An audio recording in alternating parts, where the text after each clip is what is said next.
اعوذ باللہ من الشیطان الرجیم بسم اللہ الرحمن الرحیم۔ سورہ انبیاء علیہ الصلوۃ والسلام کے بعد آج کی نشست میں سورہ حج کا آغاز کرنا ہے، اور اللہ تعالی نے اس سورہ مبارکہ کا نام سورہ حج ارشاد فرمایا ہے اس لیے کہ اس میں اللہ تعالی نے حج کو کرنے کے لیے لوگوں کو کہا اور یہ دعوت دی کہ اللہ کے گھر کی زیارت کے لیے لوگ آئیں، حج کے فضائل اور حج کے منافع کا تذکرہ فرمایا اور یہ بتایا کہ تم لوگ کس طرح اللہ کے گھر میں حاضر ہو اور اللہ کی محبت میں، اس کے ساتھ تعلق میں تم لوگ حج کے مناسک ادا کرو۔ اور اس حج کے بیان کی وجہ سے ممکن ہے رسول اللہ صلی اللہ علیہ وسلم نے یا صحابہ کرام رضی اللہ عنہ نے اس سورت کا نام حج رکھا ہو، اور اللہ تعالی نے اس سورت کی 27ویں آیت میں حضرت ابراہیم علیہ السلام کا ذکر کرتے ہوئے فرمایا کہ وَأَذِّن فِي النَّاسِ بِالْحَجِّ، اور آپ لوگوں میں حج کا اعلان کیجئے، یَأْتُوکَ رِجَالًا، اور پھر آپ دیکھیں گے کہ لوگ حج کرنے کے لیے آئیں گے پیدل، وَعَلَى كُلِّ ضَامِرٍ، اور دبلے پتلے اونٹ، یاتین من کل فج عمیق، اور دور دراز سے ہر راستے سے لوگ حج کرنے کے لیے یہاں پر آئیں گے۔ اور یہ بات بھی ثابت ہے کہ خود رسول اللہ صلی اللہ علیہ وسلم کے دور میں ہی اس سورت کو سورہ حج کے نام سے پکارا جاتا تھا،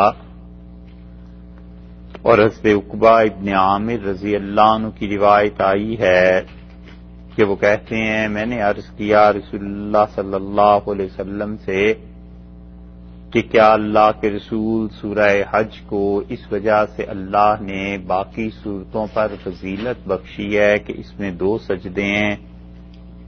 تو ترمذی کی روایت میں آتا ہے کہ رسول اللہ صلی اللہ علیہ وسلم نے فرمایا کہ ہاں ایسے ہی ہے، اور جس نے ان 2 سجدوں کو ادا نہیں کیا اس نے اس سورت کی پوری قرات نہیں کی۔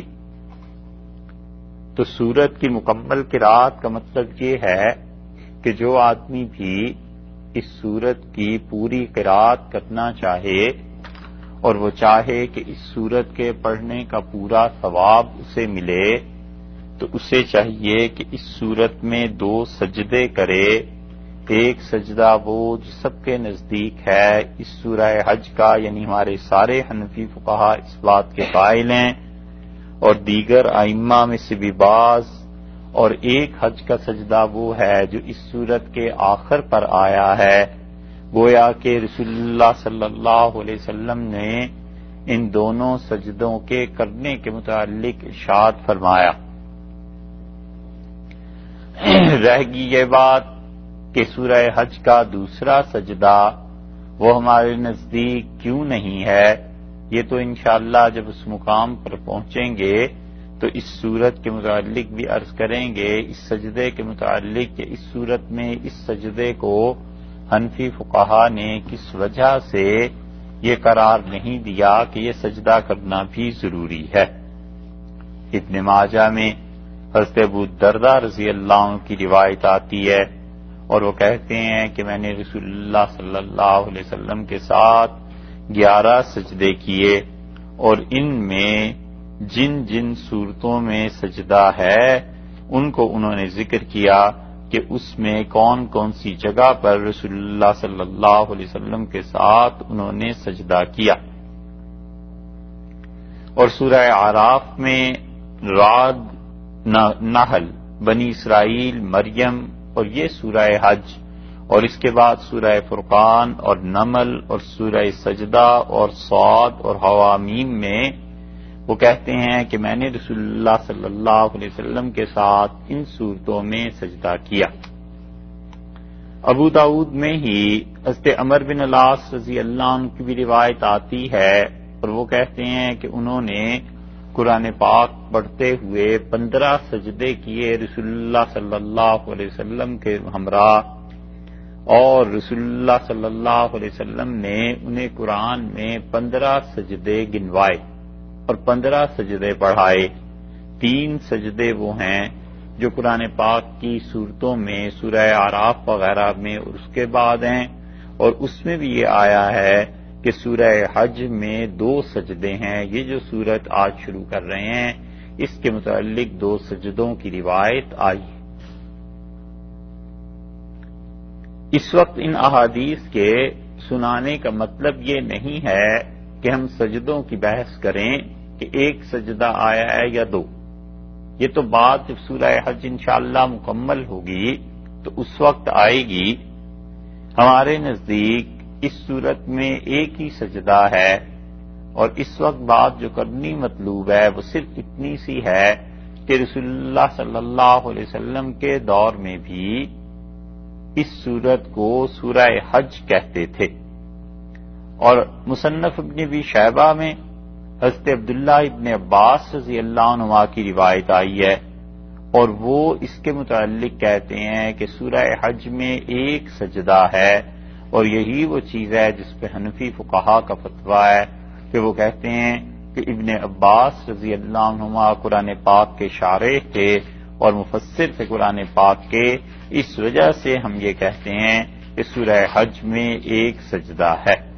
اور وہ احادیث جن میں یہ آیا ہے کہ 2 سجدے ہیں، ان احادیث کے متعلق وہ کہتے ہیں کہ ان کی سند میں ضعف ہے، وہ احادیث اتنی پکی نہیں ہیں کہ جن کی بنا پر سورہ حج میں 2 سجدے قرار دیے جائیں۔ اور اس سورہ مبارکہ میں بہت سی آیات مکی ہیں، اور بہت سی آیات ایسی ہیں جو مدینہ منورہ میں نازل ہوئیں، اور متعین نہیں کیا جا سکتا کہ کون سی آیت مکہ مکرمہ کی ہے اور کون سی آیت مدینہ منورہ کی ہے۔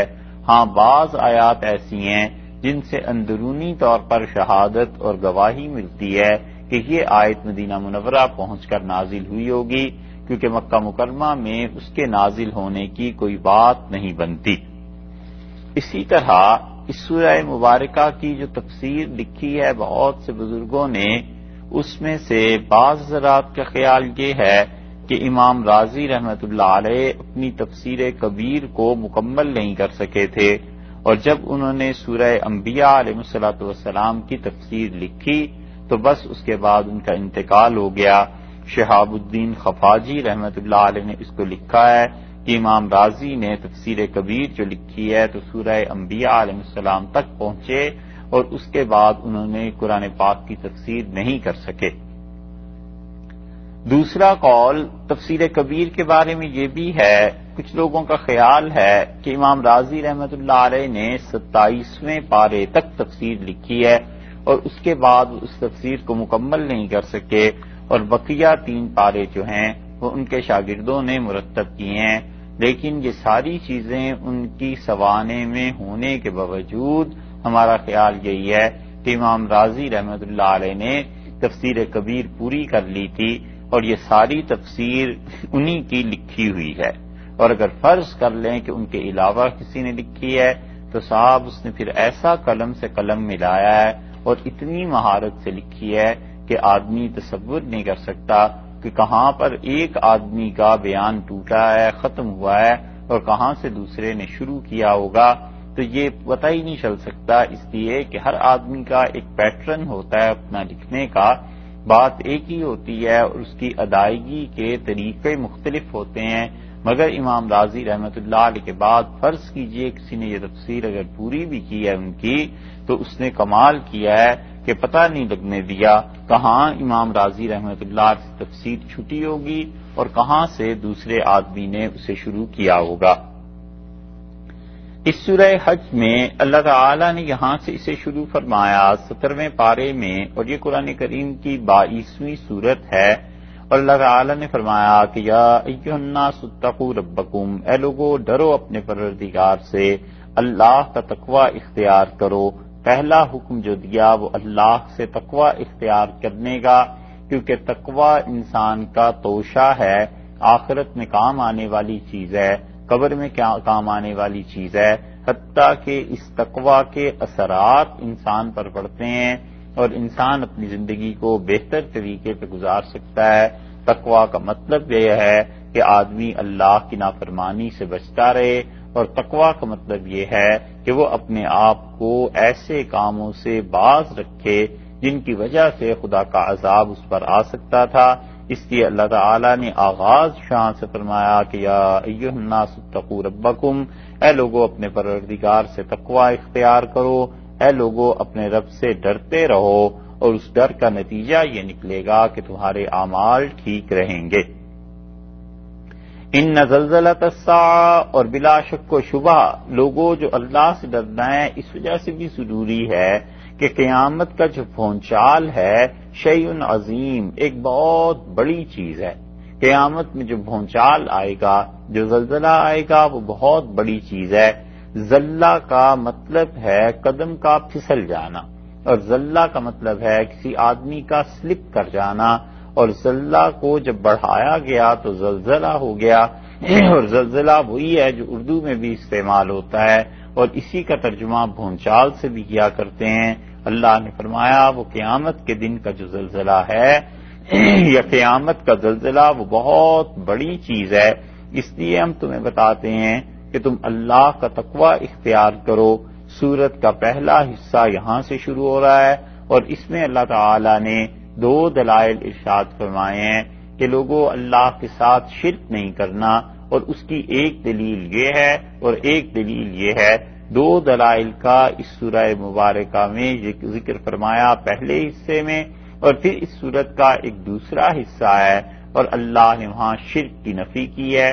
پہلے حصے میں شرک کی نفی کی ہے کہ دیکھو ہمارے علاوہ اس کائنات میں کسی کے اختیار اور قبضے میں کچھ نہیں ہے، ہم سے تعلق کو استوار کرو، اور دوسرے حصے میں اللہ تعالی نے خاص طور پہ ان اعمال کی نفی کی ہے جن اعمال کو شرک والے لوگ کیا کرتے ہیں۔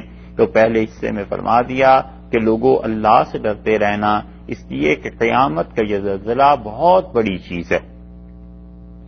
اس زلزلے سے کیا مراد ہے؟ کچھ مفسرین کا خیال تو یہ ہے کہ وہ زلزلہ ایسا ہے جو قرب قیامت میں کسی وقت آئے گا، اور بعض حضرات کا خیال ہے کہ جب سورج مغرب سے طلوع ہوگا تو اس کے بعد یہ شدید زلزلہ ایک آئے گا، اور وہ زلزلہ ہے جو اللہ نے یہاں پر ارشاد فرمایا ہے۔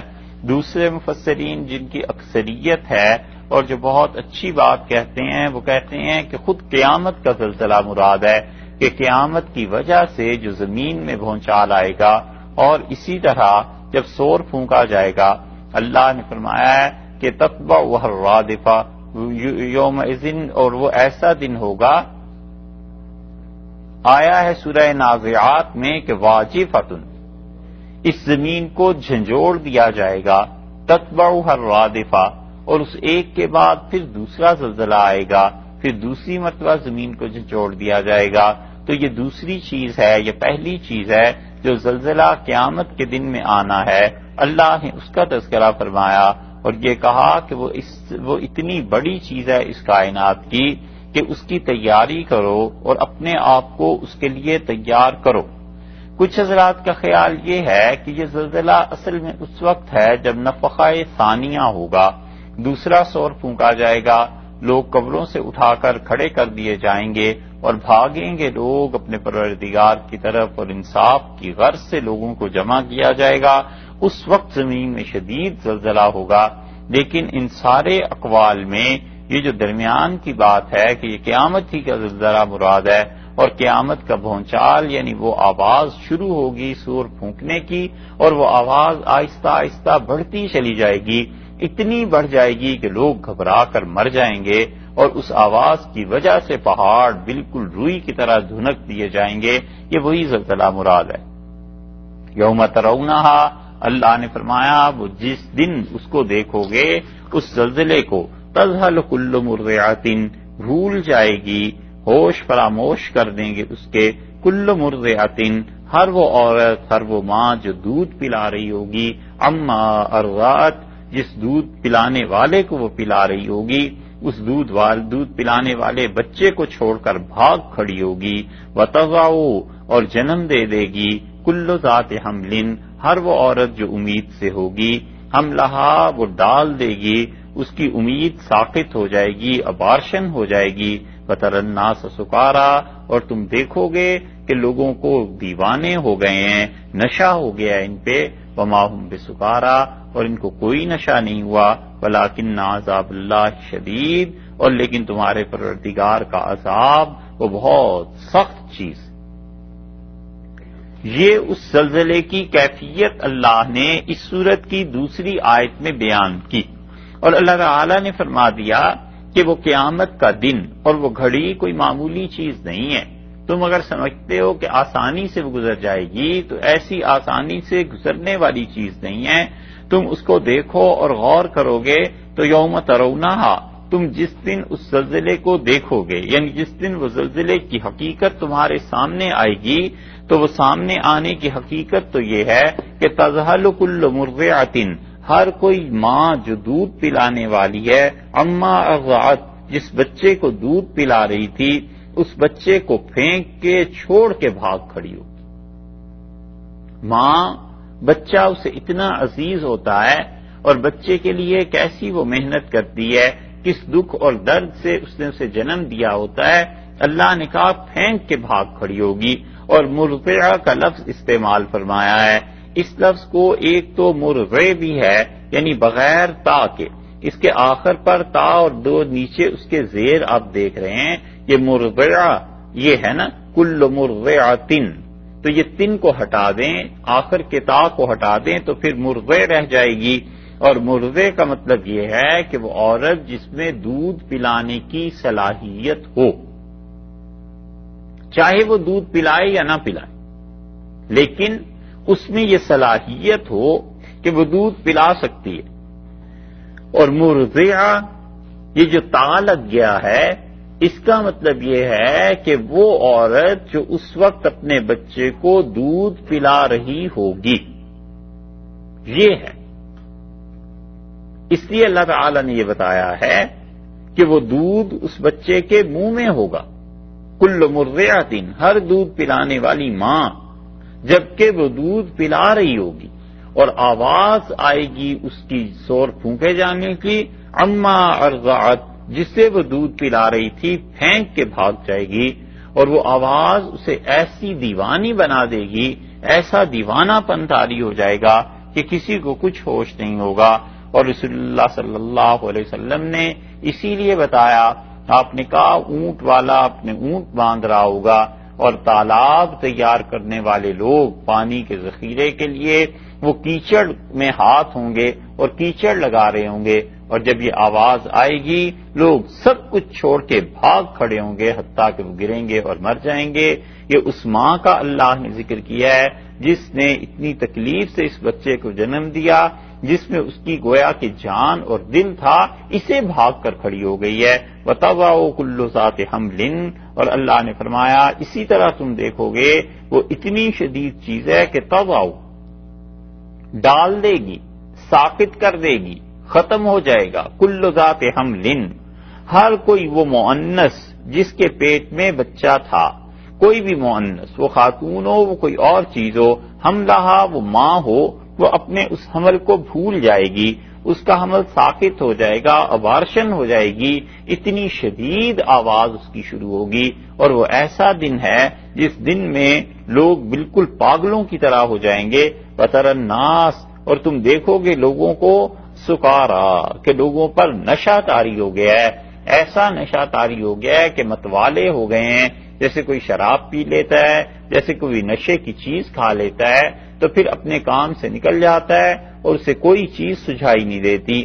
اللہ نے فرمایا وما ہم بسکارا، اور انہیں کوئی نشہ نہیں ہوا ہے، انہوں نے کوئی چیز نہیں پی لی ہے، ولکن عذاب اللہ شدید، اللہ کا عذاب یہ بہت شدید چیز۔ پہلے کہا کہ ایسے ہو جائیں گے لوگ جیسے نشہ، اور پھر نشے کی نفی کر دی، یہ اسی طرح ہے جس طرح ہم کسی بچے کے متعلق کہتے ہیں کہ اس نے ایسا کام کیا ہے تو بالکل ہی گدھا ہے، اور پھر گدھے کا مطلب یہ کہ اس نے بالکل حماقت اور بے وقوفی کا کام کیا، اور پھر ہم کہتے ہیں کہ یہ گدھا حقیقت میں نہیں، میں یہ کہتا ہوں کہ اس نے احمقوں جیسا کام کیا ہے۔ اسی طرح اللہ تعالی نے فرمایا کہ ماں کی حالت یہ ہو جائے گی، اللہ نے یہاں ماں ہی کی تشبیہ کیوں دی؟ اللہ تعالیٰ نے اور کسی چیز کی تشبیہ کیوں نہیں دی؟ اس لیے کہ انسان دنیا میں جتنی بھی محبتوں اور رحمتوں کے تعلق ہوتے ہیں، یہ سب سے گہرا تعلق ہے ماں کا اور بیٹے کا، بھائی کو بھائی سے اور بہنوں کو بھائی سے، اور اولاد سے ماں باپ کو اور ماں باپ کو اولاد سے ایسی محبت نہیں ہوتی، شوہر اور بیوی کو ایسی محبت نہیں ہوتی، عمومی طور پہ جو لڑکے اور بچے سے اور بچی سے اور لڑکی سے اس کی ماں کو ہوتی۔ تو ماں کی محبت اور ممتا کی شفقت چونکہ سب سے زیادہ مؤثر رشتہ ہوتا ہے، حتیٰ کہ ماں اپنے بچے کی حفاظت کے لیے جان دے دیتی ہے، اور اس سے کوئی کہے کہ تمہارے بچے کو مار دیں گے تو وہ کہتی ہے مجھے مار دو، میرے بچے کو کچھ نہ کہو۔ یہ جو محبت اتنی شدید ہے اور ایک دوسرے کے ساتھ اتنا تعلق ہے ماں اور بچے کا، اللہ نے فرمایا اور بچہ بھی وہ جو دودھ پیتا ہے، جو ہر طرح سے محتاج ہوتا ہے، کیسی ہی سنگ دل ماں کیوں نہ ہو، اسے اپنے بچے سے پھر بھی محبت ہوتی ہے۔ یہ بچہ میرا ہے، اسے کہاں پھینک کے جاؤں گی، کس طرح آخر میں اس سے صرف نظر کر سکتی ہوں، کس طرح غفلت برت سکتی ہوں، یہ بچہ ہر اعتبار سے میرا محتاج ہے، اپنے پاک اور ناپاک رہنے میں، کھانے میں، پینے میں، سونے میں اس کی کوئی حیثیت ہی نہیں ہے، سب کچھ ماں پر ڈیپینڈ کر رہا ہے۔ ماں کو اس وجہ سے بھی محبت ہوتی ہے، اور اللہ نے کہا ہے یہ اتنی محبت اور اتنی شفقت اور اتنا نازک رشتہ یہ بھی سب ٹوٹ جائے گا، اور اختیار سے وہ اپنے بچے کو پھینک کر یعنی چل پڑی ہے، اور وہ دوسری طرف دیکھو جن کو اپنی امید پر کوئی اختیار نہیں ہے، وہ امید سے ہیں، ان کے ہاں بچوں کی پیدائش ہونی ہے، لیکن یہ چیزیں ان کے اپنے اختیار میں نہیں ہیں، اس آواز کا اثر ایسا ہوگا کہ جو لوگ ہوش و حواس میں ہوں گے وہ بھی، اور جو ہوش و حواس میں نہیں ہوں گی ان چیزوں میں جو ان کے قبضے میں ہی نہیں ہیں، یہ سب بھاگ کھڑے ہوں گے۔ وَتَرَى النَّاسَ سُكَارَىٰ، اور لوگوں کو جیسے متوالے ہو گئے ہیں، جیسے انہوں نے کچھ پی لی ہے چیز، جیسے یہ پاگل ہو گئے ہیں، دیوانے ہو گئے ہیں، اور اللہ نے کہا کوئی پاگل پنا ان میں نہیں ہے، کوئی نشہ ان میں نہیں ہے، کوئی چیز انہوں نے نہیں پی، مگر اللہ کا عذاب اتنا شدید ہے کہ آج کے دن اس عذاب کی تاب کوئی نہیں لا سکتا، اور آج کے دن اس عذاب کو کوئی ٹال نہیں سکتا۔ یہ قیامت کا ایسا دن آئے گا جس دن مردوں کو بھی کھڑا کر لیں گے اور زندے مر جائیں گے، زندہ جب مریں گے پھر ایک مدت ان پر گزر جائے گی، اور پھر اس کے بعد دوسری مرتبہ جو سور پھونکا جائے گا تو پھر سب دیوانے اٹھ کھڑے ہوں گے، سب لوگ اللہ کی طرف چلنا شروع کر دیں گے، سب مردے اٹھ کھڑے ہوں گے، اور وہ بھی ایک منظر ہوگا۔ اس لیے انسان سوچے کہ ان مواقع پر کون سی چیز اسے کام آئے گی، کیا چیز ہے جو خدا کی گرفت سے اسے بچائے گی، اور اپنی زندگی کے پیٹرن کو چینج کرے، رویے کو بدلے، اور سوچ لے کہ میں نے اللہ کے ہاں جانا ہے، اور اگر قرآن سچ کہتا ہے اور یقیناً سچ کہتا ہے تو پھر میری زندگی کا کیا طریقہ کار ہونا چاہیے۔ اللہ نے فرمایا وَمِنَ النَّاسِ، اور لوگوں میں ایسے بھی تمہیں مل جائیں گے جو اس قیامت سے بے خبر ہیں، جن کو ہوش ہی نہیں ہے کہ اللہ کے ہاں پہنچنا ہے، اور جن کے لیے یہ مسئلہ ہی نہیں ہے کہ خدا کے ہاں کیا وہ جا کر جواب دیں گے۔ تمہیں ہم بتائیں ایسے لوگ بھی دنیا میں ملیں گے مَن یُجَادِلُ فِی اللہ، جو اللہ کے بارے میں جھگڑتا ہے کہ اللہ ہے یا نہیں ہے، اللہ کے بارے میں جھگڑتا ہے، یا اللہ تعالی کے رسول صلی اللہ علیہ وسلم کے بارے میں جھگڑتا ہے، اسلام کے بارے میں جھگڑتا ہے۔ ایسا آدمی ہے، ایسا شخص ہے جو شور مچاتا ہے، جھگڑتا ہے صحیح چیز کے بارے میں، اللہ کا دین جو ثابت ہو چکا ہے اس کے بارے میں۔ تین چیزیں اللہ نے فرما دی، ایک تو فرما دیا کہ بغیر علم، وہ جھگڑتا بھی ہے بغیر علم کے، یعنی اس کے پاس کوئی عقل کی دلیل ہوتی، کوئی علم ہوتا، اس کی بنیاد پہ جھگڑتا، کوئی حجت اور دلیل قائم کرتا علم کی بنیاد پہ، کہتا کہ اللہ نہیں ہے تو میرے پاس یہ علم ہے، اس ذریعے سے میں تمہیں بتاتا ہوں، عقل کے ذریعے سے تمہیں بتاتا ہوں، بغیر علم اللہ نے فرمایا وہ جھگڑتا ہے اللہ کے بارے میں بغیر علم کے، وَيَتَّبِعُ اور وہ آدمی ایسا ہے کہ پیروی کرتا ہے کل شیطان ہر ایک شیطان کی، مرید اور شیطان وہ ہے جو سرکش ہے، اللہ کا باغی ہے، مرید کا مطلب اللہ کی جو قائم کردہ حدود ہیں ان سے بھاگا ہوا ہے، نکلا ہوا ہے۔ تو یہ آدمی اپنا تعلق اس شیطان سے جا کر جوڑتا ہے اور اس کے پیچھے چل پڑتا ہے، اور شیطان بھی فرمایا کل شیطان ہر ایک شیطان کے ساتھ اتنا کچا ہے اپنے دین کا، اپنے عقیدے کا، کہ جس شیطان نے آ کر جو دعوت دے دی اس شیطان کے پیچھے چل پڑا۔ ایک اللہ کی نہیں مانتا، اللہ کی ذات کو نہیں مانتا، باقی جو کوئی بھی آ کر اس سے جس دین کا کہے اسی کے پیچھے چل پڑتا ہے۔ اللہ نے فرمایا اور اس شیطان کے پیچھے جو ہمارا سرکش ہے، ہمارا باغی ہے، کتب علیہ جس کے بارے میں طے ہو گیا ہے، جس کی قسمت میں یہ بات لکھ دی ہے، جس کے لیے بالکل حتمی فیصلہ ہے کہ انہو بات یہ ہے کہ من تولاہ جو کوئی دوست بنے گا شیطان کا فإنہ یضلہ تو اللہ اسے گمراہی پر چھوڑ دے گا، اللہ اسے گمراہ کر دے گا، فإنہ یضلہ اللہ اسے گمراہ کر دے گا، یعنی جو بھی شیطان کی دوستی کو اپنائے گا خدا اسے گمراہی کی راہ پر چھوڑ دے گا، وہ کبھی بھی ہدایت پر نہیں آ سکتا، اس لیے کہ اس نے اپنی دوستی کس کے ساتھ جا کر کی ہے۔ اسی لیے حدیث میں آتا ہے عبداللہ ابن مسعود رضی اللہ عنہ کی روایت میں رسول اللہ صلی اللہ علیہ وسلم نے فرمایا آدمی اپنے دوستوں کی وجہ سے پہچانا جاتا ہے، فَلْيَنْظُرْ إِلَىٰ مَن يُخَالِلُ اسے چاہیے کہ وہ اس بات پر غور کرے کہ وہ کن کی مجلس میں اٹھتا اور بیٹھتا ہے، کیونکہ المرء علی دین خلیل انسان اپنے دوستوں کے دین پر چل پڑتا ہے۔ تو اس نے دوستی کے لیے منتخب کس کو کیا؟ شیطان کو، اور شیطان کا جو مکر تھا اس فریب سے یہ باہر نہیں نکل سکا اور ہمیشہ اس کے پیچھے چلتا رہا، اور پھر ایک شیطان بھی نہیں جتنے شیطان مل گئے۔ ایک شیطان ایسا مل گیا جس نے اللہ کی ذات کے بارے میں اسے بتایا کہ نہیں ہے، اس کے ساتھ چل پڑا۔ دوسرا شیطان ایسا مل گیا جس نے بتایا کہ اللہ کی صفات کے بارے میں کہ وہ کسی اور میں بھی پائی جاتی ہیں، اس کے ساتھ چل پڑا۔ تیسرا ایک شیطان مل گیا وہ اسلام پر اعتراض کرتا تھا، یہ اس کے ساتھ بھی چل پڑا۔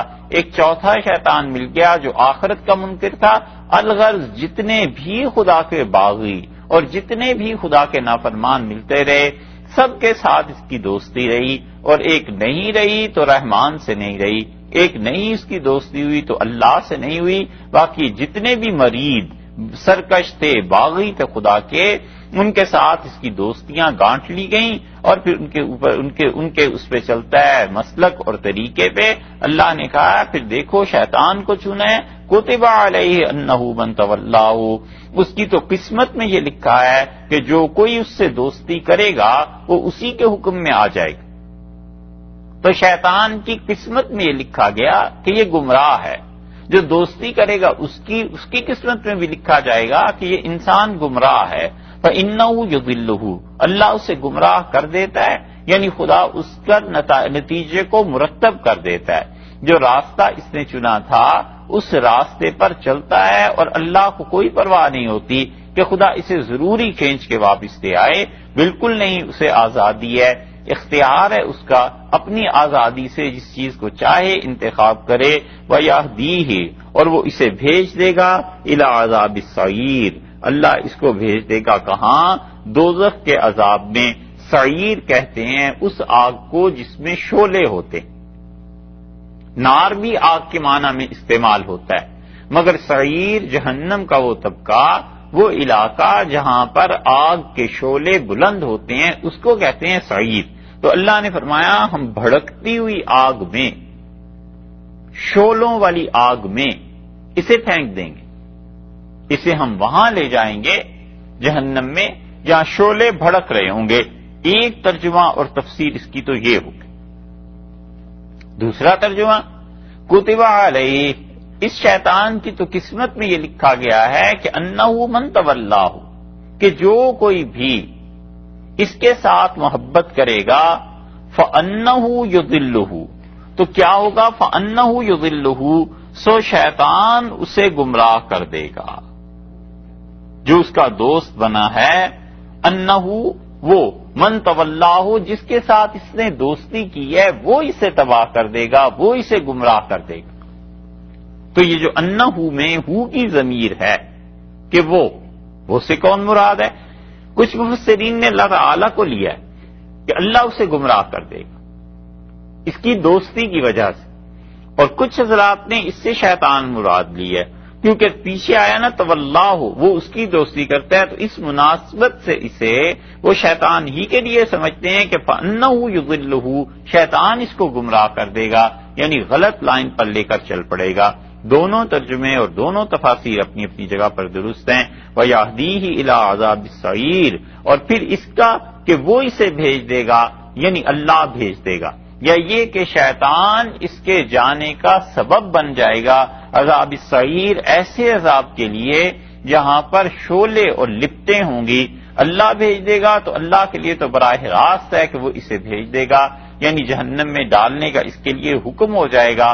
اور اگر شیطان کے لیے مان لیا جائے تو مطلب یہ ہے کہ شیطان اس کی وجہ بن گیا، کاز یہ بنا، سبب یہ بنا کہ شیطان کی اتباع اور اس کی دوستی کی وجہ سے اسے جہنم دیکھنا پڑا. اور اللہ کی وہ جو توحید تھی اور آخرت کا تصور تھا اور اللہ کو جو ماننا تھا، یہ سب چیزیں چونکہ شیطانوں نے اسے بھلا دی تھیں، اس لیے اتنا بڑا عذاب اس نے دیکھا. اور شیطان، اللہ تعالی نے یہ جو فرمایا نا کہ ہر ایک شیطان کے ساتھ اس کی دوستی ہو گئی، تو اس کا مطلب یہ ہے کہ کفر وہ ایک ہی طرح کا ہوتا ہے، اور کفر جو ہوا کرتا ہے وہ اسلام سے ہٹ کے جتنے بھی پھر دین ہوتے ہیں وہ بہت سی چیزوں میں مشترک ہوتے ہیں. اور ان میں سے ایک چیز خاص طور پہ جو دہریے ہوتے ہیں، یعنی اللہ کو سرے سے مانتے ہی نہیں ہیں، وہ کبھی کبھی اللہ کو ماننے پر بھی آ جاتے ہیں، اس لیے کہ اللہ کو مان کے پھر اللہ کا مذاق اڑائیں اور اللہ تعالی کے ساتھ استہزاء کریں، خدا کے لیے برے لفظ استعمال کریں. وہ کہتے ہیں ہم مانتے تو ہیں اللہ ہے، لیکن اس اللہ کا حال دیکھو کہ کیا ہے، دنیا میں یہ ہو رہا ہے، یہ ہو رہا ہے، یہ ہو رہا ہے، خدا کہاں ہے لیاذ باللہ. تو خدا کو مانتے ہی نہیں، مانے بھی زبان سے اقرار بھی کریں تو اس لیے تک کہ وہ اپنے اندر جو کفر ہے اس کی تسکین کر سکیں، اندر کی بھڑاس کو نکالیں، اللہ کے خلاف بولیں اور باتیں کریں. یہ ساری حرکتیں جو ہیں جہنم میں لے جانے والی ہیں. اسی لیے اللہ تعالی نے یہاں پر پہلی دلیل دی اپنی توحید کی، اور 5 نمبر آیت کو شروع ہی اللہ نے یہاں سے فرمایا کہ جس قیامت کا تم انکار کرتے ہو، اور جس قیامت کو ہم نے اتنا زیادہ بیان کیا ہے، یا ایھا الناس، اے لوگو، ان کنتم فی ریب، اگر تم اس شک میں ہو، کس چیز کے بارے میں؟ من البعث، جی اٹھنے کے بارے میں، دوبارہ جو زندگی آنی ہے اس کے بارے میں تمہیں کوئی شک و شبہ ہے.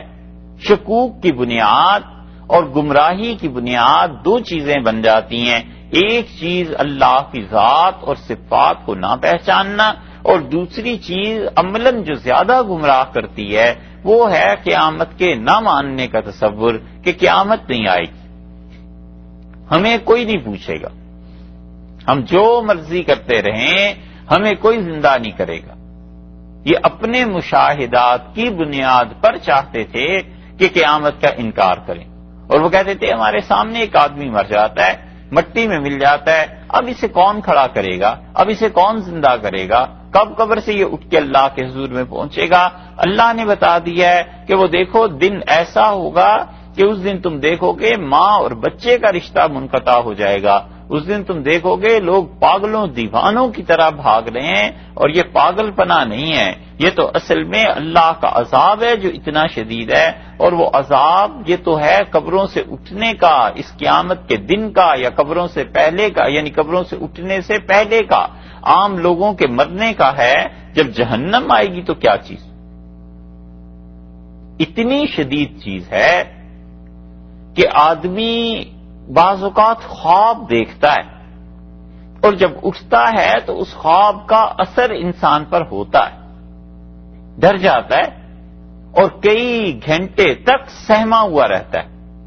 خواب میں کسی کے متعلق دیکھتا ہے کہ وہ مر گیا تو کئی کئی دن تک وہ طبیعت سے خواب کا اثر نہیں جاتا، اتنا شدید اثر ہو جاتا ہے انسان پہ خواب کا، اور حقیقت میں جب دیکھے گا خدا کے عذاب کو اس کا اثر پھر کیسا شدید ہوگا۔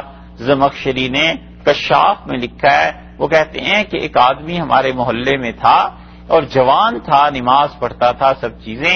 ایک دن صبح فجر کی نماز میں ہم نے دیکھا اس کے سارے بال سفید ہو گئے، تو ہم لوگ بڑے حیران ہوئے اور ہم نے کہا تمہیں کیا ہو گیا؟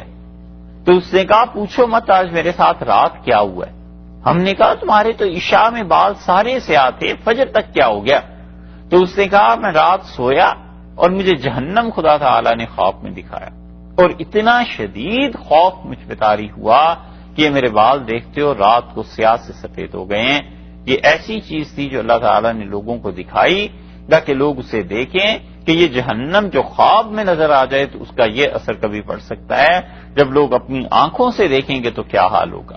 اسی لیے اللہ نے فرمایا یا ایھا الناس لوگوں، اور پھر اللہ نے یہ نہیں کہا کہ اے لوگوں جنہوں نے کفر کیا ہے، نہ اللہ نے یہ کہا کہ اے مسلمانوں، اللہ نے پوری انسانیت کو مخاطب کر کے کہا کہ تم مسلمان ہو، کافر ہو، کسی دین اور ملت سے تعلق رکھتے ہو، ان کنتم فی ریب من البعث، اگر تمہیں یہ شک ہے نا کہ تم مرنے کے بعد کیسے جیو گے، کیسے اٹھو گے، ہم صاف صاف تمہیں بتاتے ہیں کہ تم اپنی غور کرو تخلیق پہ۔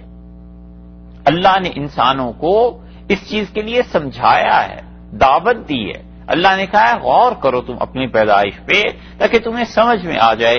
یہ ہے اللہ تعالی کی شفقت اور اللہ کی محبت جو اسے اپنے بندوں سے ہے، کہ کوئی آدمی ایسا بھی ہوتا ہے جسے صحیح بات سمجھا دی جائے تو وہ مان لیتا ہے۔ بہت سے بچے ہیں آپ دیکھتے ہیں شریر ہوتے ہیں، شرارت کرتے ہیں، انہی بچوں میں سے بعض ایسے ہوتے ہیں کہ اب ایک مرتبہ بلا کے سمجھا دیجئے کہ یہ آپ سے غلطی ہو گئی ہے، یہ غلط کام ہو گیا ہے، مت کرو نہ کرو، وہ بچہ شریف ہوتا ہے، سمجھ جاتا ہے۔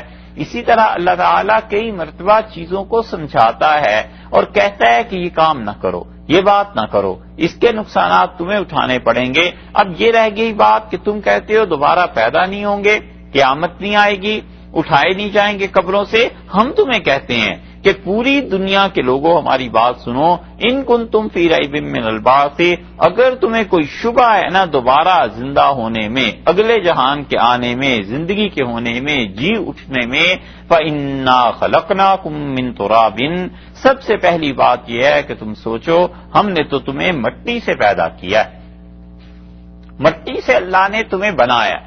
مٹی سے بنانے کا مطلب یا تو یہ ہے کہ حضرت آدم علیہ السلام کو جو تمہارے جد امجد تھے، پہلے انسان تھے، انہیں مٹی سے بنایا ہے، اور یا اللہ تعالی کا مطلب یہ ہے کہ تم لوگ جو ہو تمہاری مزاج میں اللہ نے مٹی شامل کر دی ہے۔ تم جس وقت بچے تو بعد میں بالکل اپنی تخلیق کے ابتدائی دور میں تھے، ابتدائی وقت میں تھے، اس وقت بھی اللہ کے فرشتوں نے کوئی مٹی تمہارے ساتھ شامل کر دی تھی۔ یا تو مراد یہ ہے دوسری، اور یا مراد یہ ہے کہ فإنا خلقناکم من تراب، ہم نے تمہیں پیدا کیا ہے مٹی سے، یعنی جتنی بھی چیزیں ہیں تمہارے ماں باپ میں، جتنی بھی انرجیز تھیں، ان سب کی اصل تو یہ مٹی ہی تھی۔ انہوں نے جو کچھ بھی کھایا ہوگا، جو کچھ بھی پیا ہوگا، جتنا بھی غذا حاصل کی ہوگی وہ اسی مٹی سے حاصل کی تھی۔ اس غذا کو ہم نے تمہارے ماں باپ کے جسم میں، خون میں تبدیل کیا، مختلف چیزوں میں تبدیل کیا، اس سے ہڈیاں بنی، گوشت ان کا بنا، اور اس کے نتیجے میں تمہاری پیدائش ہوئی۔ یہ تیسری تفسیر ہو گئی کہ ہم نے تمہیں مٹی سے پیدا کیا ہے، اور اس کے بعد ثم من نطفۃ، اور پھر ہم نے تمہیں ایک قطرے سے بنایا۔ نطفہ کہتے ہیں عربی میں کسی چیز کو نچوڑ لینا، کسی چیز کا رس نکال لینا، کسی چیز کا جوس نکال لینا، تو اس لیے فرمایا من نطفۃ، تمہیں ایک قطرے سے بنایا ہے۔ مطلب یہ ہے کہ انسانی زندگی کا جو دار و مدار ہے وہ اس قطرے پر ہی ہے کہ وہ انسان میں ہوتا ہے اور اس سے پھر نئی زندگی تخلیق پاتی ہے۔ تم سوچ سکتے ہو مٹی سے اللہ نے پیدا کیا، نطفہ سے اللہ نے پیدا کیا، کیا اس میں خود اپنی اتنی طاقت تھی کہ یہ ایک بچہ بن جاتا. اس مٹی میں طاقت ہے کہ بغیر کسی کے ہلائے اور بغیر کسی کے تصرف کے 1 5 6 7 فٹ کا انسان بن جائے. یہ مٹی خود بخود ایسے نہیں کر سکتی. یہ نطفہ، یہ بوند اور یہ قطرہ یہ ایسے نہیں کر سکتا. تم غور تو کرو، تم کیسے کہہ سکتے ہو کہ ہم تمہیں پیدا نہیں کر سکتے؟ تم اپنی تخلیق کو سوچو. دوسرا مرحلہ ثم من علقۃ، اور پھر اس کے بعد تم اس پر بھی غور کرو کہ ہم تمہیں کیا بنا دیتے ہیں، پھٹکی بن جاتی ہے. پھٹکی کا مطلب یہ ہے کہ اس میں سرخی آ جاتی ہے، گاڑھا ہو جاتا ہے، وقت کے ساتھ ساتھ وہ ایمبریو بننا شروع ہو جاتا ہے.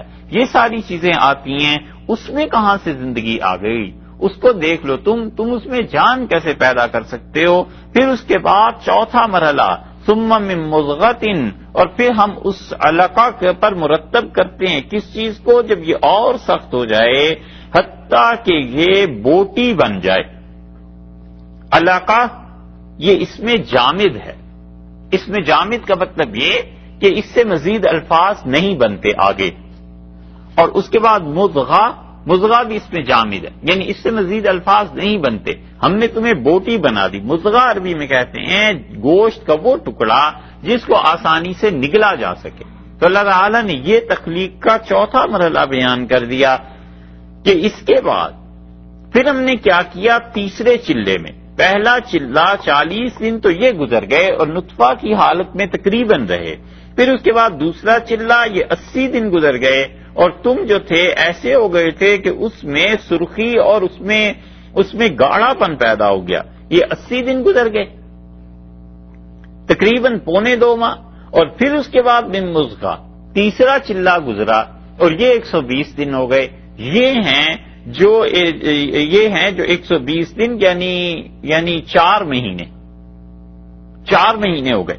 مخلقۃ، اور جب یہ گوشت کا ٹکڑا بن جاتا ہے پھر ہم چاہتے ہیں اگر تو مخلقۃ ہم اس دنیا میں بھیج دیتے ہیں اسے جس میں تخلیق ہو جاتی ہے، جس میں نقش و نگار اس کے بن جاتے ہیں. اگر ہم چاہیں تو وہ نقش و نگار بنائیں.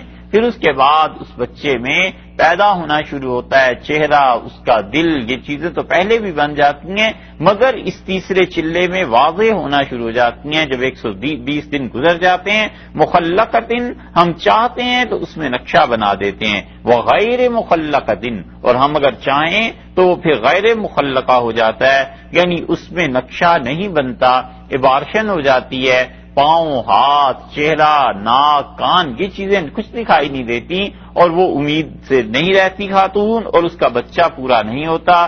اللہ نے فرمایا ایسے بھی ہو جاتا ہے اور ایسے بھی ہو جاتا ہے. تو مخلقہ کا مطلب یہ ہوا کہ جب اس کے اعضاء ترتیب سے بننے لگیں بچے کے، اور غیر مخلقہ کا مطلب یہ ہوا کہ جب اس کے اعضاء ترتیب سے نہ بننے لگیں. لنبین لکم، اور ہم نے یہ سب کچھ اس لیے کیا ہے تاکہ تمہیں واضح طور پر سنائیں، تمہیں اس بات کو صاف صاف بتائیں، کھلی بات سنائیں، کلیئر کٹ تمہیں بتا دیں یہ ہم ہی ہیں جو سب کچھ کرتے ہیں، وگرنہ کون کر سکتا ہے. تم اپنے سارے ہنر استعمال کر لو اور کوشش کر لو. اگر ہم نہ چاہیں تو اس گوشت میں بچے کی صورت نہ بننے دیں. ہم چاہتے ہیں تو ہی وہ گوشت بچے کی صورت کو اختیار کرتا ہے. ہمارا اپنا معاملہ ہے. مخلقۃ وغیر مخلقۃ لنبین لکم، تاکہ ہم تمہارے لیے واضح کریں. تو جو اللہ اتنا کچھ کر سکتا ہے کہ مٹی سے اور پھر ایک پانی کی بوند سے اور ان چیزوں سے اتنا کچھ بنا سکتا ہے، کیا اس اللہ کے بارے میں تم سمجھتے ہو کہ وہ تمہیں قبروں سے نہیں اٹھا کے کھڑا کر دے گا؟ مٹی میں مل گئے ہو، پانی میں گھل گئے ہو، ہوا میں تمہاری راکھ بکھر گئی ہے. کون سی ایسی چیز ہے آخر جو ہم نہیں کر سکتے؟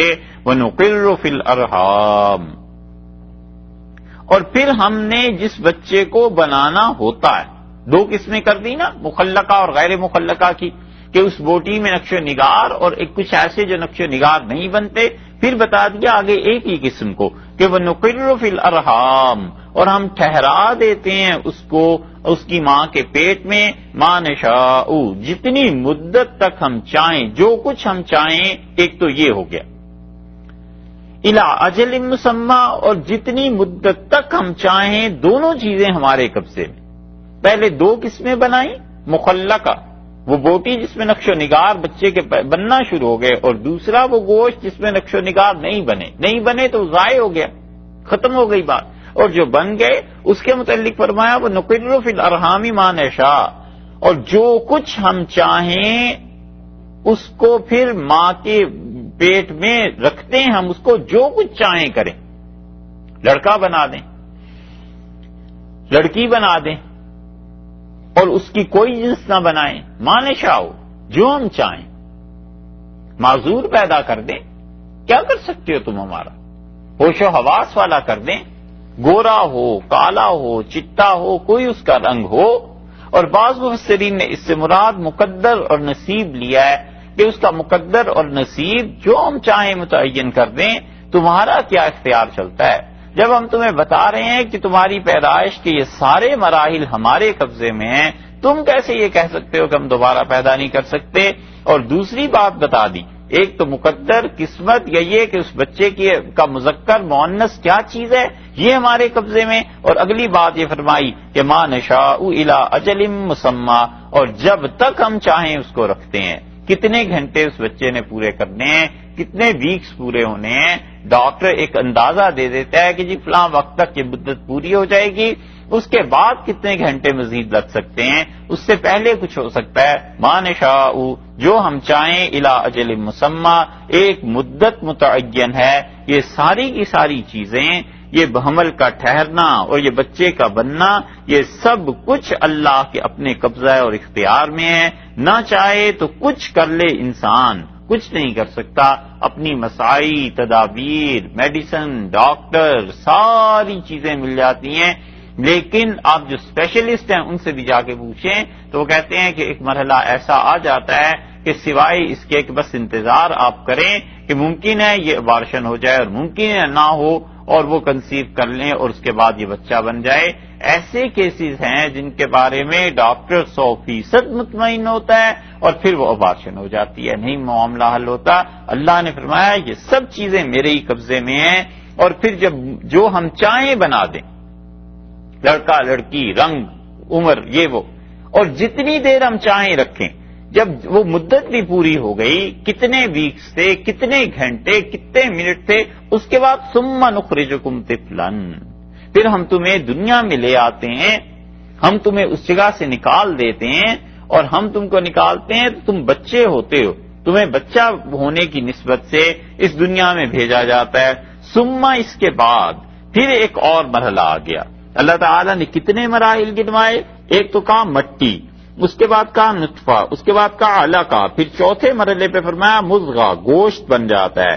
پھر 5ویں مرحلے پر فرما دیا کہ ہم اسے رکھتے ہیں جیسے چاہیں اور جہاں چاہیں. اور اس کے بعد 6 مرحلے پہ ثم نخرجکم طفلا، ہم بچے کو بھیج دیتے ہیں اس دنیا میں. ثم اس کے بعد 7واں مرحلہ لتبلغوا اشدکم، تاکہ تم اپنی قوت اور جوانی تک آ جاؤ، اور جوانی کا جو زور ہے اس زور تک ہم پہنچا دیتے ہیں. کتنے مراحل ہیں جن سے ہم گزارتے ہیں. بچپنا ختم ہو جاتا ہے، اور بچپنا وہ اپنا ایک دور ہے، اپنی ایک زندگی ہے. بچپنا گزرتا ہے، چیزوں کو دیکھتا ہے، سمجھتا ہے، سنتا ہے، اور پھر ان چیزوں سے اس کی عقل متاثر ہوتی ہے. پھر ان چیزوں کو دیکھ کے کبھی کبھی یہ سمجھتا ہے کہ بس اس سے زیادہ اچھی چیز دنیا میں کوئی نہیں ہو سکتی. پھر وہ دور گزر جاتا ہے. اللہ نے فرمایا پھر ہم کیا کرتے ہیں، جوانی اس کی طاقت دے دیتے ہیں. ایسی طاقت جوانی میں آ جاتی ہے کہ کبھی آدمی سوچتا ہے پہاڑ کو اپنی جگہ سے ہلا دوں گا، لڑ لوں، مار لوں. یہ سب چیزیں ہوتی ہیں عمر میں. اسی لیے اس کو لفظ دیا ہے کہ اشدکم، اور جوانی زور تک پہنچ جاتی ہے. ومنکم، اور پھر اس کے بعد کیا ہوتا ہے، اس 7ویں مرحلے کے بعد من یتوفا، کچھ ایسے ہوتے ہیں جن کو ہم پورا واپس لے لیتے ہیں، جوانی میں ہی مر جاتے ہیں. ایسے ہوتے ہیں کہ جن کی موت آ جاتی ہے، کوئی ہمیں نہیں روک سکتا، ہماری اپنی قدرت ہے، مشیت ہے، ہم یہ کام کرنے والے. ومنکم، اور اس کے بعد 8واں مرحلہ دیکھو، میں یردو، کچھ ایسے ہیں جن کو بڑھاپے تک پہنچایا جاتا ہے. اتنا بڑھاپا آ جاتا ہے، اتنا بڑھاپا آ جاتا ہے کہ لا ارذل العمر، عمر کا وہ حصہ جو نکما ہو جاتا ہے. ارذل العمر، نکمی عمر، ایسی عمر کا حصہ جب آدمی سمجھنا چھوڑ دے. کبھی 60 سال میں ہو جاتا ہے، 80 سال میں ہو جاتا ہے، 90 برس میں ہو جاتا ہے، 100 برس میں ہو جاتا ہے. اللہ نے کہا اس عمر تک لے جاتے ہیں کہ جب انسان سمجھنا چھوڑ دیتا ہے، اسے سمجھ نہیں آتی کہ کیا ہو رہا ہے. انسان بولنا کبھی کبھی چھوڑ دیتا ہے، اس سے بولا نہیں جاتا. وہ جو چیزیں طاقت اور جوانی تھی سب کی سب زائل ہو جاتی ہے اور انسان اپنی جگہ سے نہیں ہل سکتا. یہ ہے ارذل عمر. اسی لیے رسول اللہ صلی اللہ علیہ وسلم نے پناہ مانگی ہے ایسی عمر سے جس میں انسان محتاج ہو جائے دوسروں کا اور وہ اپنے مرضی، اختیار اور ارادے سے کوئی کام نہ کر سکے. اتنا بڑھاپا. ارذل عمر کتنی ہوتی ہے؟ بہت سے لوگوں نے اس کا متعین کیا ہے 70 سال، 80 اور 90 برس، لیکن حقیقت یہ ہے کہ کوئی بھی زندگی کا ایسا حصہ جس عمر میں پہنچ کے انسان کا شعور کام کرنا چھوڑ دے، بس وہ اتنا بڑھاپا ہو جاتا ہے. اللہ نے فرمایا یہ اس قدر نکمی عمر میں کیوں پہنچایا جاتا ہے؟ لِكَيْ لَا يَعْلَمَ مِن بَعْدِ عِلْمٍ شَيْئًا، تاکہ سمجھنے کے بعد کچھ نہ سمجھے. سب کچھ سمجھ کا دور گزر گیا، جوانی، بڑھاپا، حتیٰ کہ سب چیزیں یہ سمجھتا تھا، اور اس کے بعد اب یہ عمر آ گئی کہ کچھ نہیں سمجھتا. وہی بچے ہیں، وہی بہو اور بیٹی اور داماد اور بیٹے اور پوتے نواسے، مگر پہچان نہیں پاتا کہ میرے سامنے کون آیا ہے. کسی کا پوچھو کبھی یاد آتا ہے، کبھی نہیں یاد آتا. اتنا بڑھاپا آ جاتا ہے. اللہ نے کہا ہم یہ دکھا دیتے ہیں لوگوں کو کہ اسے دیکھو سب کچھ جانتا تھا، سارا علم تھا اسے، اب یہ حالت ہو گئی ہے کہ کچھ نہیں جان سکتا. جس طرح بچہ تھا اور کچھ نہیں جانتا تھا، ایسے ہی دوسرے کنارے اور ایج پہ پہنچ کے اب اپنے ہوش و حواس سے بھی رفتہ ہو گیا ہے، کچھ اسے سمجھ نہیں آتی ہے. یہ ہے اللہ تمہارا پروردگار جو ان ساری چیزوں کو دکھاتا ہے، اور پھر بھی تم کہتے ہو کہ اللہ دوبارہ پیدا نہیں کرے گا. اگر یہ کہتے ہو تو یہ تو ایک دلیل ہے. اس عقلی دلیل کا دوسرا حصہ ہم تمہیں بتائیں، وَتَرَى الْأَرْضَ حَامِدَةً، اور تم اس پہ غور کرو. اچھا چھوڑو اپنی پیدائش کو، چھوڑو انسانوں کے ان زندگی کے مختلف مراحل کو، تم اپنے آپ سے اٹھ کے اور اس کائنات کے نظام پر غور کرو. وَتَرَى الْأَرْضَ حَامِدَةً، اور تم غور کرتے ہو کبھی اس زمین پر جو حامدةً مردہ تھی. حامدہ، حامد کی جمع، حامد کی مؤنث. اس میں پانی نہیں تھا، اس میں کوئی چیز روئیدہ تھی نہیں، کوئی چیز اگتی نہیں تھی. کبھی اس پہ غور کیا ہے کہ جس میں زندگی کا کوئی سبب نہیں تھا؟ فَإِذَا أَنزَلْنَا عَلَيْهَا الْمَاءَ، اور جب ہم نے اس کے لیے پانی بھیج دیا، اس کے اوپر پانی نازل کیا. نازل کرنے کا مطلب آسمان سے بھیجا، اوپر سے بھیجا، اور پھر کیا ہوا؟ اس پانی نے اس مٹی کو کیا کیا؟ اہتزت، اس میں حرکت پیدا کر دی. اور یہ دونوں لفظ ایک دوسرے کے مقابلے میں آ گئے. حامدہ یعنی اس میں کوئی حرکت تھی نہیں، مردہ تھی پڑی ہوئی. اہتزت، اور پانی کی وجہ سے اس میں زندگی پیدا ہو گئی اور یہ حرکت کرنے لگی. وربت، ربت کا مطلب ابھری. ربا سود کو کہتے ہیں نا، کیونکہ اس میں بھی اصل زر پہ نفع لیا جاتا ہے، اصل زر سے آگے چل کے اس پہ پیسے کمائے جاتے ہیں. تو ربا کسی چیز کا بڑھنا. ربت یہ زمین بڑھتی ہے، یہ زمین پھیل جاتی ہے. اور یہ خاص طور پہ اگر آپ دیکھیں تو اس وقت جب بیج ڈالا ہوا ہوتا ہے نا زمینوں میں، تو یہ زمین جب بیج پھوٹتا ہے اس کے اندر، تو پودا یا کومپل یا جو بھی چیز ہوتی ہے اس کے پھوٹنے اور باہر آنے سے پہلے زمین پہ تھوڑا سا ابھار پیدا ہوتا ہے.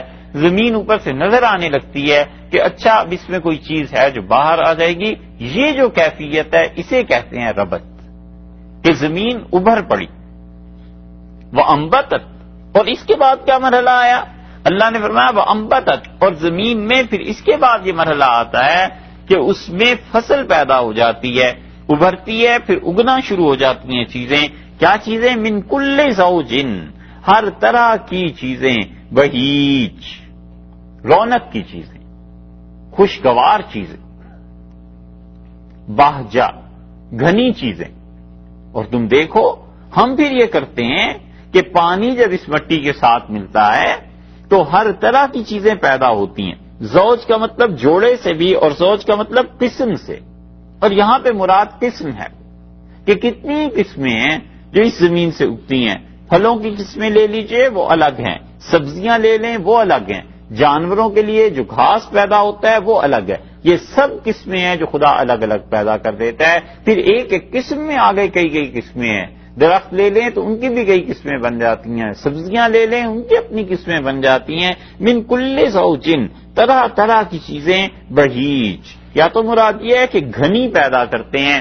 گھاس ہے اتنا گھنا ہوتا ہے کہ زمین بالکل نظر نہیں آتی، یا یہ کہ جنگل اتنا گھنا ہو جاتا ہے کہ اگر اوپر کھڑے ہو کے دیکھیں تو نیچے زمین نظر نہیں آتی. یہ بہیج کا یا یہ مطلب ہے، اور یا یہ مطلب ہے کہ بہیج رونق کی چیزیں ہیں، دیکھتا ہے تو طبیعت خوش ہوتی ہے، آنکھوں کو اس سے سکون ملتا ہے، دماغ کو سکون حاصل ہوتا ہے کہ کیسے خوبصورت پھول ہیں، کیسے پودے لگے ہوئے ہیں، کیسی سبزیاں، ان چیزوں کو دیکھ دیکھ کے خوش ہوتا ہے. اللہ نے کہا یہ دو مثالیں ہم نے تمہیں اس لیے دی ہیں ذالک، تاکہ تم سوچو. یہ اس واسطے ہے، یہ دونوں مثالیں ذالکہ اس وجہ سے ہیں بے ان اللہ، کہ اللہ کی ذات والحق، وہ سچ ہے. اللہ کی ذات واقعی ہے، اللہ سچا ہے. بات شروع ہوئی تھی اس سے کہ وَمِنَ النَّاسِ مَن يُجَادِلُ فِي اللَّهِ، تیسری آیت سے نا، کہ لوگوں میں سے ایسے بھی تمہیں ملیں گے جو اللہ کے بارے میں جھگڑتے ہیں کہ اللہ ہے یا نہیں ہے. یہ جھگڑا ہوتا ہے کہ خدا بھی ہے یا نہیں. اللہ نے فرمایا اس بات پر جھگڑتے ہیں، اس کا جواب دے دیا. یہ وہ تیسری آیت تھی جہاں پہ جھگڑے کی بات تھی کہ خدا کے بارے میں جھگڑتا ہے. چھٹی آیت میں کہا ذالک بان اللہ هو الحق، اللہ ہے، یہ سچ ہے. اللہ کی ذات قائم ہے، اللہ کی ذات ان چیزوں کو پیدا کرتی ہے، یہ اس کے ہونے کے دلائل ہیں. اللہ تعالیٰ نے کیسے زبردست یہ دونوں دلائل دیے ہیں، انسان کی اپنی ذات سے بھی اور خارج کی دنیا سے بھی، کہ تم اپنے آپ پہ غور کر لو ہم نے تمہیں کیسے پیدا کیا ہے. اس خارج کی دنیا کو دیکھو، اس نے ہم نے چیزوں کو کیسے پیدا کیا ہے. بے ان اللہ هو الحق، کہ اللہ ہے اور وہ سچا ہے، یعنی اس کے وعدے سچے ہیں اور اس کی بات سچی ہے. اسی لیے رسول اللہ صلی اللہ علیہ وسلم جب تہجد میں اٹھتے تھے تو حدیث میں آتا ہے کہ رسول اللہ صلی اللہ علیہ وسلم کتنی چیزوں کے بارے میں کہتے تھے کہ اللہ یہ سب باتیں سچی. فرماتے تھے اللہ انت الحق، تو سچا ہے، وقولک حق، اور اللہ تیری بات سچی ہے، ووعدک حق، اور اللہ تیرا وعدہ سچا ہے، والجنت حق، اور اللہ جنت کا جو آپ نے فرمایا ہے وہ بھی سچی بات ہے، والنار حق، اور اللہ آگ جو ہے وہ بھی سچی ہے، یعنی جہنم، اس کا عذاب، یہ سب چیزیں ان کی میں تصدیق کرتا ہوں. ولقاؤک حق، اور اللہ جو تجھ سے ملنا ہے قیامت میں اس کو بھی کہتا ہوں یہ سچ ہے. اور پھر رسول اللہ صلی اللہ علیہ وسلم تفصیل سے بات کرتے تھے اور پھر کہتے تھے کبھی کبھی اپنی دعا میں وَأَنَّ الْعِبَادَ كُلُّهُمْ إِخْوَةٌ، اور اللہ میں اس بات کی بھی گواہی دیتا ہوں کہ یہ دنیا کے جتنے بندے ہیں یہ سب آپس میں بھائی بھائی ہیں. یعنی رسول اللہ صلی اللہ علیہ وسلم نے سب کو ایک دوسرے کا بھائی قرار دیا. فرمایا میں یہ بھی شہادت دیتا ہوں یہ ہے حق کی بات، سچائی کی بات. اللہ نے کہا ہم نے دونوں دلائل تمہارے سامنے رکھ دیے ہیں. کس لیے؟ اس لیے کہ اللہ سچا ہے، هو الحق، اس کی باتیں سچی ہیں، اللہ ہے. ایک بات تو یہ ہو گئی کہ تیسری آیت میں اس آدمی کا ذکر تھا جو شیطان کا دوست بن جاتا ہے اور شیطان اسے گمراہ کر دیتا ہے. اللہ نے کہا وہ کہتے ہیں ہم نہیں ہیں، ہم یہ دونوں دلائل دے رہے ہیں کہ ہم ہیں. اور یا پھر دوسری بات یہ ہو گئی کہ تم جو کہتے ہو کہ ہم نہیں اٹھائے جائیں گے، زندگی دوبارہ ملے گی نہیں، قبر نہیں ہے، قبر کے بعد کی زندگی نہیں ہے، تو اس آیت کو اللہ نے جو شروع فرمایا نا 5ویں آیت کو کہ یا ایھا الناس ان کنتم فی ریب من البعث، لوگوں اگر تمہیں شبہ ہے، دھوکہ ہو گیا ہے تمہیں اس آخرت کی زندگی کے بارے میں، تو اس دھوکے کو دور کرو. ہم نے جو دو دلائل دے دیے ذالک بان اللہ هو الحق، اور یہ دلائل اس لیے دیے ہیں کہ ہمارا وہ تمہیں کھڑا کرنا، زندہ کرنا، دوبارہ پیدا کر دینا یہ سب حق ہے. وانہ یحیی الموتى، اور بات یہ بھی ہے کہ انہ یحیی الموتى، اللہ کی ذات ہے وہ زندہ کرتی ہے مردوں کو. اللہ کی ذات اس کی بھی دلیل ہو گئی اور قیامت کی بھی دلیل ہو گئی کہ اللہ کی ذات مردوں کو زندہ کرتی ہے یا کرے گی. یقینی طور پہ خدا کے ہاں پیش ہو گئے دو چیزیں ہو گئیں کہ اللہ معبود برحق ہے، دوسری بات یہ بتا دی کہ ضرور وہ مردوں کو زندہ کرے گا. 5 باتیں ان 2 دلائل سے اللہ نے فرمائی ہیں ثابت. دلیلیں 2 ہی دی، ایک انسان کی اپنی زندگی کی، بچپن، پیدائش، یہ وہ ساری چیزیں. ایک اللہ تعالی نے دلیل دی ان سبزیوں اور کھیتوں کے گنے کی. ان 2 دلائل پہ 5 نتیجے خدا نے مرتب کیے ہیں. اللہ کا کلام کیسا ترتیب سے چلتا ہے. فرمایا ہے ان 2 دلائل کے بعد اس سے 5 نتائج برآمد ہوتے ہیں. پہلی بات یہ کہ تمہارا معبود اللہ ہے اور وہ برحق ہے، وہ ہے واقعی، اس کو مانو. دوسری وَأَنَّهُ يُحْيِي الْمَوْتَى، اور وہ مردوں کو ضرور زندہ کرے گا، قیامت کے بارے میں شبہ نہ رکھنا. تیسری بات وَأَنَّهُ عَلَى كُلِّ شَيْءٍ قَدِيرٌ، اور اللہ ہر چیز پر قدرت رکھتا ہے. 3 ہو گئی. وَأَنَّ السَّاعَةَ آتِيَةٌ، اور قیامت آنے ہی والی ہے. 4 ہو گئیں. لا ریب فیہا، جس میں کوئی شک نہیں ہے. 4 باتیں. وَأَنَّ اللَّهَ يَبْعَثُ، اور اللہ ضرور پیدا کر دے گا. من فی القبور، جو کوئی بھی قبروں میں ہے خدا انہیں ضرور پیدا کرے گا. یہ 5 نتائج ان 2 دلائل سے اللہ نے ارشاد فرمائے.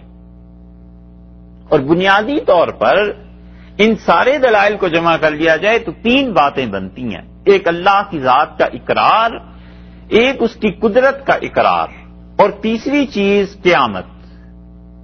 اسی لیے اللہ تعالی نے اس قیامت کا تذکرہ 3 مرتبہ کر دیا. یہ زندگی کے بعد اس زندگی کے بعد موت، اور موت کے بعد پھر زندگی کا تذکرہ 3 مرتبہ کر دیا، اور فرما دیا کہ انہ علی کل شیء قدیر، اور اللہ کی ذات ہر چیز پر قدرت رکھتی ہے. اللہ کے قبضہ قدرت سے کوئی چیز باہر نہیں. اللہ چاہے تو اس کائنات میں کوئی بھی چیز ہو سکتی ہے، کچھ بھی وہ کر سکتا ہے، حتیٰ کہ اس کی قدرت ایسی ہے کہ جو چیزیں عدم میں ہیں انہیں وجود میں لے آئے. اللہ کی قدرت کی انتہا یہ ہے کہ جو چیزیں عدم میں ہیں انہیں وجود میں لے آئے. رسول اللہ صلی اللہ علیہ وسلم معراج میں گئے، آپ نے دیکھا اس کو یہ ہو رہا ہے، اس کو یہ ہو رہا ہے، اس کا یہ عذاب ہو رہا ہے. وہ آدمی ابھی تک دنیا میں پیدا ہی نہیں ہوئے، کیسے دیکھ لیا تھا؟ اسی لیے ابن عربی رحمۃ اللہ نے لکھا ہے کہ اللہ کے علم میں تو ہے نا، اللہ نے قیامت کے دن کا سرا اٹھایا زمانے سے اور اسے ٹائم کو ملا دیا رسول اللہ صلی اللہ علیہ وسلم کے دور کے ساتھ. تو اس ٹائم میں اب 1500 سال ہو گیا. فرض کر لیجئے معراج کے واقعے سے 1900 سال کے بعد قیامت آتی، مزید ابھی 300 سال فرض کر لیجئے باقی ہیں. تو جو کچھ 1900 برس میں ہونا تھا اس کی ریزلٹ کیا نکلنے تھے اللہ نے وہ دکھا دیے. اللہ کو یہ قدرت بھی حاصل ہے. اس لیے جو کہتے ہیں نا کہ اللہ فلاں واقعے میں کیا کرے گا، ماضی میں جو چیزیں ہو گئی ہیں خدا کو اس پہ کیسے قدرت حاصل ہے، یہ بات نہیں ہے. اللہ کی اب بھی یہ طاقت اور قدرت ہے کہ وہ چاہے تو آج سے 1000 برس پہلے چلا جائے، 1000 برس پہلے کیا ہوا تھا، اور وہاں وہ تبدیلی کر دے، اور اس تبدیلی کے نتیجے میں آنے والے 1000 برس میں جو اثرات مرتب ہونے ہیں وہ ہو جائیں. اس کی قدرت سے کوئی چیز باہر نہیں. یہ ٹائم اور سپیس اور اس کی ٹریولنگ یہ ہمارے آپ کے لیے کچھ معنی رکھتی ہے، اللہ کے لیے کیا معنی رکھتی ہے؟ دنیا آج تک اس چکر میں رہی کہ وزن جو ہوتا ہے وہ مستقل ہوتا ہے اور ٹائم جو ہوتا ہے وہ کانسٹنٹ ہوتا ہے. اب دنیا جتنی آگے چلی جا رہی ہے وہ کہتے ہیں کوئی ٹائم کانسٹنٹ نہیں ہوتا. ممکن ہے یہاں پر 1 گھنٹہ گزرا ہو اور کسی اور سیارے میں کسی جگہ پر 10 گھنٹے گزر گئے، اور ممکن ہے 1 منٹ وہاں گزرا ہو. تو اس لیے کوئی چیز وہ ہمارے آپ کے اعتبار سے ناممکن ہوتی ہے، اللہ کے اعتبار سے نہیں. انہوں نے فرمایا وَأَنَّهُ عَلَى كُلِّ شَيْءٍ قَدِيرٌ، اور یہ بھی دیکھ لو اللہ ہر چیز پر قدرت رکھتا ہے. کہاں مٹی، کہاں بچے کی ابتدائی حالت، کہاں اس کا جوانی تک پہنچنا، اور کہاں اس کی بڑھاپے کی وہ عمر کہ پھر ہم اسے بچہ ہی بنا دیتے. یہ سب ہماری قدرت ہے.